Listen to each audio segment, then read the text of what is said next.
लौटा हूं फिर से पागलपन का एक नया वीडियो लेकर। इस वीडियो में 3 फुटबॉलर्स की ऐसी स्टोरीज लेकर आए हैं जो अंदर आग नहीं तहलका मचा देंगी। पागलपन of footballers, let's get started.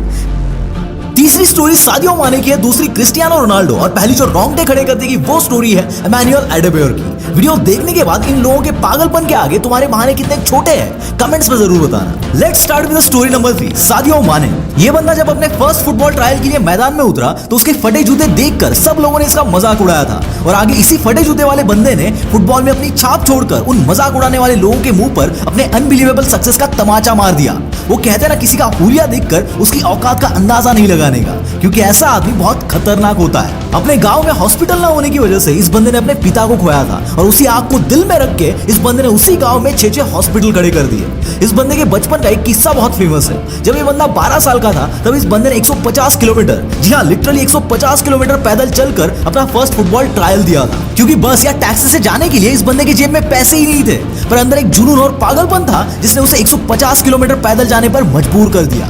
इस हालात में इस बंदे ने बहाना नहीं बनाया तो इससे बेटर हालात में तुम क्यों बहाना बना रहे हो? याद रखना, बंदे को दुनिया सलाम उसके बहानों की वजह से नहीं बल्कि उसके पागलपन की वजह से ठोकती है। यही पागलपन तुम्हारी कामयाबी के बाद तुम्हारे दुश्मन को भी और तुम्हें तुम्हारी औकात दिखाने वाले लोगों को भी तुम्हारा फैन बना देती है। दूसरी स्टोरी है एक माली के बेटे की जो आगे चलकर क्रिस्टियानो रोनाल्डो बना। रोनाल्डो की सक्सेस स्टोरी तो बच्चा बच्चा जानता है, इसलिए इस वीडियो में रोनाल्डो की लाइफ की और रटी रटाई बातें नहीं दोहराऊंगा। आज रोनाल्डो की लाइफ का एक ऐसा किस्सा बताने जा रहा हूं जो इस बंदे को पागलों की कैटेगरी में शामिल करता है। बचपन में रोनाल्डो का अल्बर्ट नाम का एक बेस्ट फ्रेंड था और उन दोनों का भी बचपन से सपना था कि उन्हें बड़े होकर दुनिया का सबसे बेस्ट फुटबॉलर बनना है। एक बार रोनाल्डो और अल्बर्ट ने एक अंडर 18 फुटबॉल मैच में पार्टिसिपेट किया, लेकिन उस मैच का रूल ये था कि उन सब लोगों में से किसी एक का ही सिलेक्शन हो पाएगा, क्योंकि टीम में सिर्फ एक ही वैकेंसी थी। अब बॉस, ये एक ऐसी मैच होने वाली थी जो रोनाल्डो या उसके दोस्त अल्बर्ट की किस्मत पलट सकती थी। लेकिन जैसे ही मैच शुरू हुई, यू वोंट बिलीव कि अल्बर्ट ने जानबूझकर रोनाल्डो को गोल करने दिया, जबकि वो खुद उस गोल को दाग कर अपनी किस्मत चमका सकता था। और शायद अल्बर्ट वो सैक्रिफाइस ना करता तो शायद रोनाल्डो आज रोनाल्डो ना होता। लेकिन ये किस्सा यहीं पर खत्म नहीं होता। कुछ सालों बाद एक जर्नलिस्ट को अल्बर्ट के बारे में पता चला तो अल्बर्ट के बारे में जानने के लिए वो उसके घर चली गई। अल्बर्ट ना ही कोई फुटबॉलर था या ना ही कोई बड़ा बिजनेसमैन था, लेकिन अल्बर्ट के घर पहुंचते ही उस जर्नलिस्ट की आंखें फटी की फटी रह गई। उस जर्नलिस्ट ने सोचा था कि अल्बर्ट ने रोनाल्डो के लिए अपनी लाइफ सैक्रिफाइस कर दी थी, इसका मतलब वो गरीब का गरीब ही रहा होगा।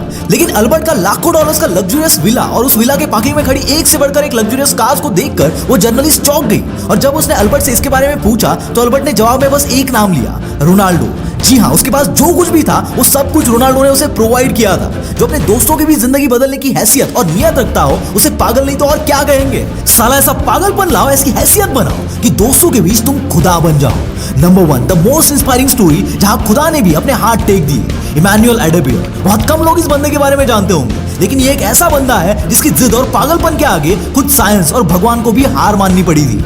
1984 में अफ्रीका में इस बंदे का जन्म हुआ और 1988 में 4 साल का होने तक ये बंदा ना चल सकता था और ना ही अपने पैरों पर खड़ा हो सकता था। जब इसके माँ बाप ने एक डॉक्टर को दिखाया तो उस डॉक्टर ने कहा कि इस बंदे के पैरों में कोई अननोन बीमारी है जो कभी ठीक नहीं हो पाएगी और ये जिंदगी भर अपाहिज ही रहेगा। लेकिन बॉस, माँ बाप तो माँ बाप होते हैं। उन्होंने अफ्रीका का एक ऐसा डॉक्टर नहीं छोड़ा, लेकिन सब डॉक्टर्स ने वही जवाब दिया कि इमैनुअल की बीमारी का कोई इलाज नहीं है। लेकिन वो कहते ना कि जब दवा काम ना करे तो दुआ काम करती है। उसके पेरेंट्स ने किसी के कहने पर कंटिन्यू 7 दिन और 7 रात तक चर्च में इमैनुअल के लिए प्रेयर की, लेकिन बावजूद इसके कुछ भी नहीं बदला और अब इमैनुअल के माँ बाप ने भी उम्मीद छोड़ दी थी। अब एक दिन इमैनुअल अपने कमरे की विंडो में बैठा हुआ था और तब अचानक उसकी नजर बाहर फुटबॉल खेलते हुए बच्चों पर पड़ी और उस फुटबॉल को देखते ही पता नहीं इस बंदे के अंदर ऐसी क्या आग लग गई कि वो लिटरली खड़ा हुआ और कुछ चलते चलते ग्राउंड तक गया। और इतना ही नहीं बल्कि उसने उन बच्चों के साथ फुटबॉल खेलना तक शुरू कर दिया और आगे चलकर यही बंदा अफ्रीका का रिचेस्ट एथलीट बन गया जो आज टोगोलेस नेशनल क्लब में एज अ स्ट्राइकर खेलता है। और साला इवन आज तक कोई डॉक्टर, कोई चर्च इस बात को प्रूव नहीं कर पाया कि कैसे ये बंदा इस नाइलाज बीमारी से लड़ गया।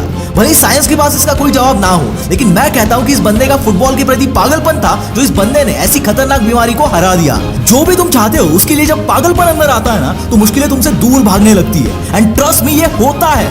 भाई, तुझ में किस बात का पागलपन है? दिन भर बैठ के सोशल मीडिया स्क्रॉल करने का या फिर वेल्ले कामों में अपना वक्त बर्बाद करने का?